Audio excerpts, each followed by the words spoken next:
Elbas FM selalu mengudara untuk Anda.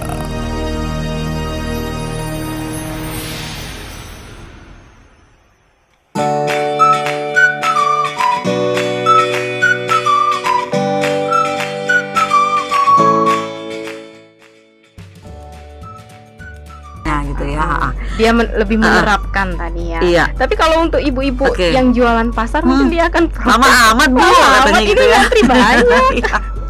Gak apa-apa Bu, dilayanin aja, pembeli kan macam-macam katanya gitu ya. Oke, pokoknya saya baru sah kalau saya mau berbicara begitu dulu ya. Sok lah kalau bahasa ininya ya, silahkan lah gitu ya. Tapi artinya silahkan saja kalau bagi saya gitu. Tapi kita juga harus mengakomodir perkembangan zaman ya, untuk kemudahan seperti itu ya.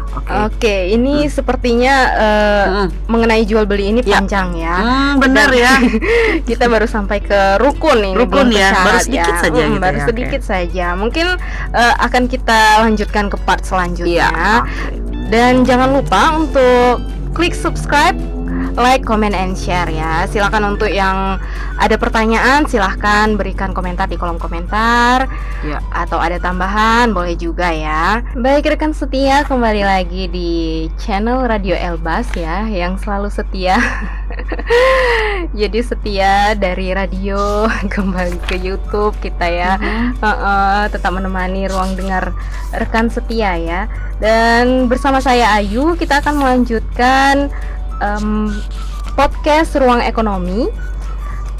Yang sebelumnya kita membahas mengenai jual beli, sudah masuk ke pengertian, rukun, dan akan kita lanjutkan ke syarat.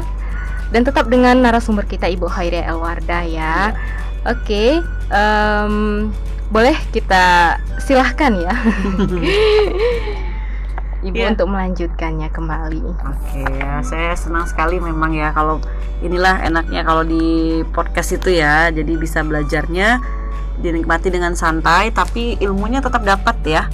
Jadi menuntut ilmu itu kan banyak cara, dan juga pastinya menuntut ilmu itu tidak sekarang tidak sekaku dulu mungkin ya kan, harus menghadapi buku misalnya, walaupun buku juga penting ya.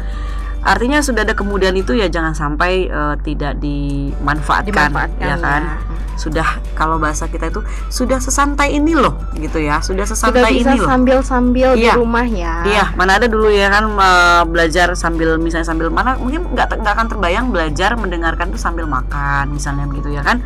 Sambil sambil ngemil misalnya ya. Atau kalau yang cewek-cewek biasanya sambil maskerannya.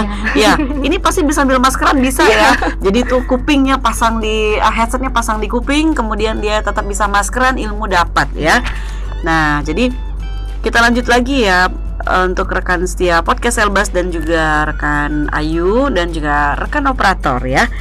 Kita tidak berdua saja di sini tapi berempat ya. Ada ininya, ada pemantau ya. Nah, kemudian kita sedikit melanjutkan ya. Jadi kemarin sebelumnya itu ya, dibahas bahwa rukun jual beli itu kan ada 3 ya, akad, kemudian orang-orang yang berakad itu sendiri, penjual dan pembeli, kemudian adalah objek akad ya. Dan kemarin atau sebelumnya kita sudah menyinggung tentang akad itu apa, kemudian selanjutnya itu bahwa dikaitkan dengan persoalan akad ini harus ada kerelaan ya, ini menjadi dasarnya ya, kerelaan. Rela itu harus ya.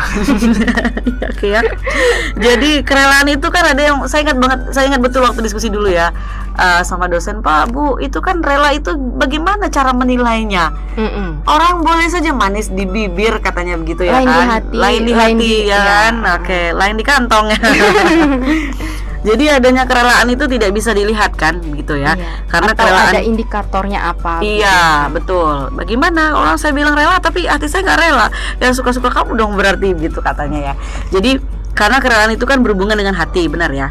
Jadi kerelaan itu bisa diketahui ya, kalau secara umumnya mungkin kita hanya bisa bahasanya itu mungkin mengidentifikasi ya kan, mengenali tanda-tanda kerelaan, tanda-tanda kerelaan dikenali ya. Jadi itu melalui tanda-tanda secara lahiriahnya. Oh oke, dilihat dari tanda ini berarti orang ini sudah rela ada ya. Wujudnya. Iya. Nah, jadi tanda yang jelas itu ya itu, kalau dia rela ya berarti dia ijab kabul dong, gitu ya kan. saya belilah, walaupun saya belilah, ya udah, artinya kalau dia begitu ya jangan disalahkan lagi persoalan tidak relanya, walaupun ya memang ya kadang manusiawi ini ini susah mengukurnya, kalau rela di mulut tapi kemudian di hati tidak, ya itu mungkin kajian itu sudah lain lagi nanti ceritanya. Tapi yang pasti yang dipegang ketika kita membahas fikih itu adalah apa yang diucapkan lisan tadi, ya kan, maksudnya apa yang dinyatakan secara lisan ataupun tertulis, ya kamu sudah rela kan gitu, ya sudah, itu berarti rela ya. Masalah kamu nggak rela di hati itu sudah lain cerita, gitu kan ya.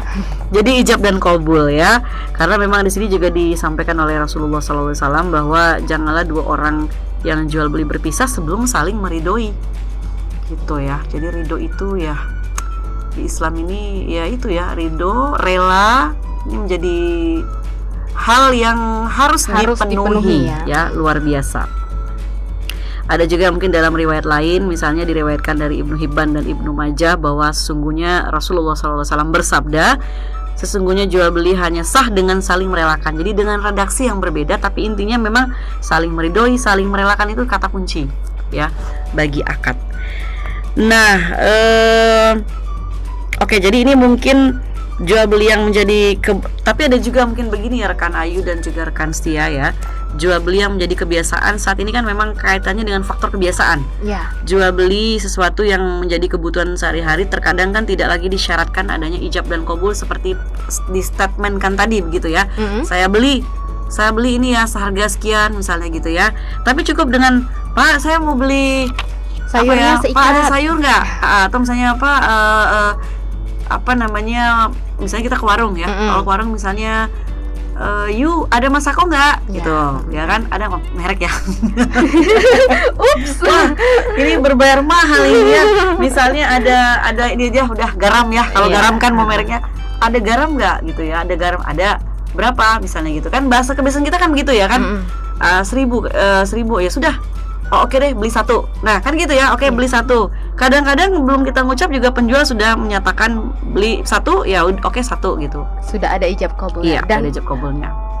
Jadi mengenai kerelaan ini memang mesti ada ya dalam rukun jual beli dalam Islam ya. Tapi begini Bu. Iya. Mengenai kerelaan saya sih boleh aja Ibu mem sama aja ya. Iya. Pokoknya seru-seru lah ya dengan panggilan ya. Mengenai kerelaan ini, kalau bisa kita simpulkan ya, seseorang yang menjual barang sudah pasti dia rela dengan adanya pembeli begitu ya sebenarnya gitu. Betul, iya. Jadi tadi seperti apalagi kalau sekarang kebiasaan tidak harus membunyikan dengan bahasa lengkap, itu apa ya, kalau pada masa awal di perkuliahan dulu ya Yu ya, itu kan mulai berkembang pasar swalayan misalnya begitu ya, itu sempat dibahas di ranah belajar fikih muamalah ketika itu. Ini bagaimana nih hukumnya gitu kan, di mana lantas dia ijab qabulnya gitu ya. Jadi kerelaan itu kan ditunjukkan dengan sikap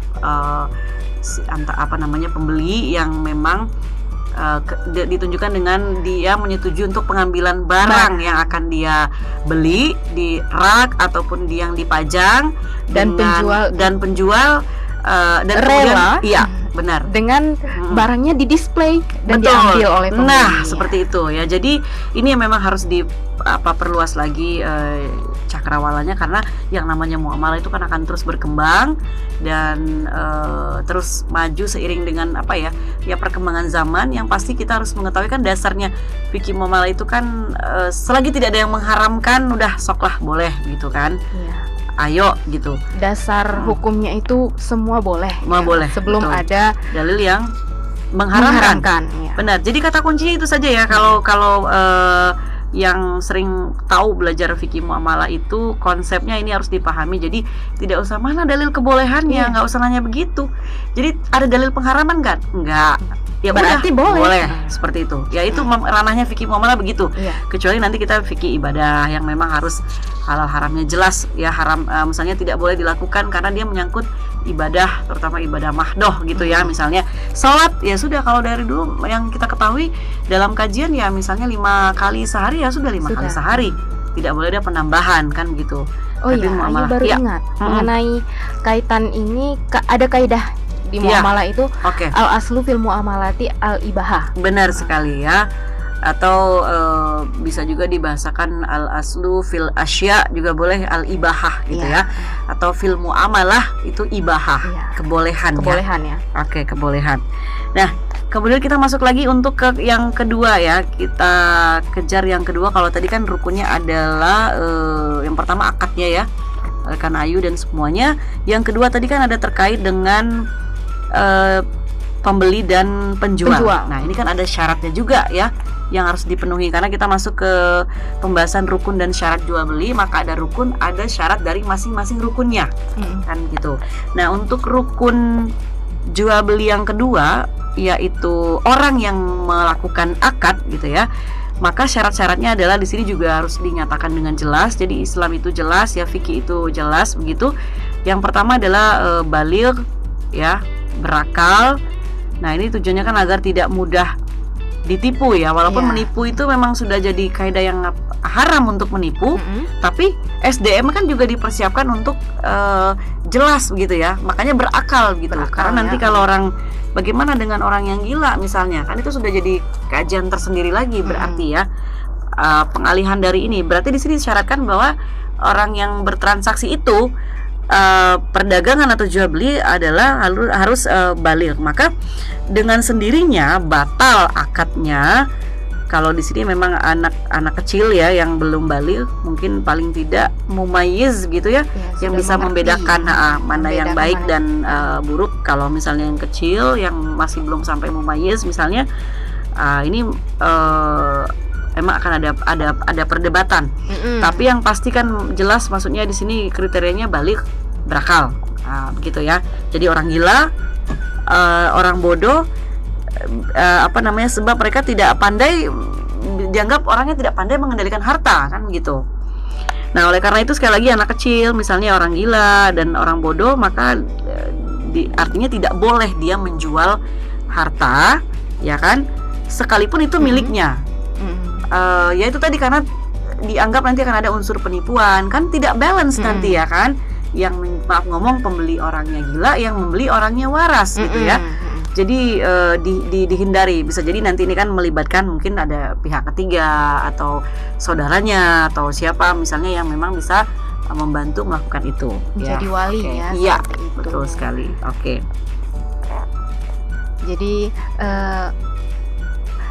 Jadi untuk jual beli ini harus ada syarat yang dipenuhi dari rukun-rukun akad penjual dan pembeli ini ya. Betul. Dan rekan setia, kita cukupkan ya untuk pembahasan mengenai jual beli ini. Iya. Dan nanti ruang ekonomi akan diisi dengan tema-tema lainnya, dengan narasumber-narasumber lainnya. Dan terus pantengin channel Radio Elbas. Jangan lupa klik subscribe, like, comment, and share-nya. Iya. Betul sekali. Dan tadi mungkin sedikit lagi sebelum kita closing, boleh ya. Jadi syarat kita baru batas di rukun dan syarat jual beli yang untuk kategori orang yang berakad, jadi baligh, berakal, dan juga beragama Islam untuk syarat-syarat benda-benda tertentu. Jadi disyaratkan juga dia harus seorang muslim ya, atau Islam ya. Karena nanti kemungkinan kalau untuk yang tertentu ini tidak beragama Islam, maka dikhawatirkan akan terjadi sesuatu hal yang bertentangan seperti itu ya dengan syariat Islam. Ya, oke. Nah, itu tadi mungkin kita cukupkan batas rukun dan syarat. Ya, jual beli ya. Karena memang kajian jual beli ini panjang ya.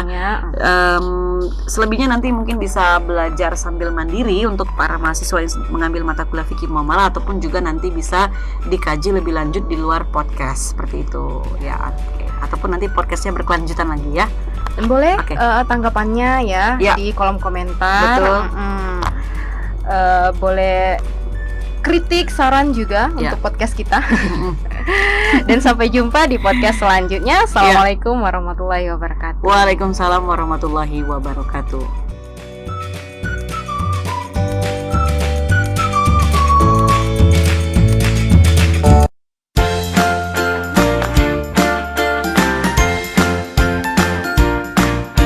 Di mana saja dan kapan saja, pastikan Anda selalu menyimak 97.6 Radio Elbas FM.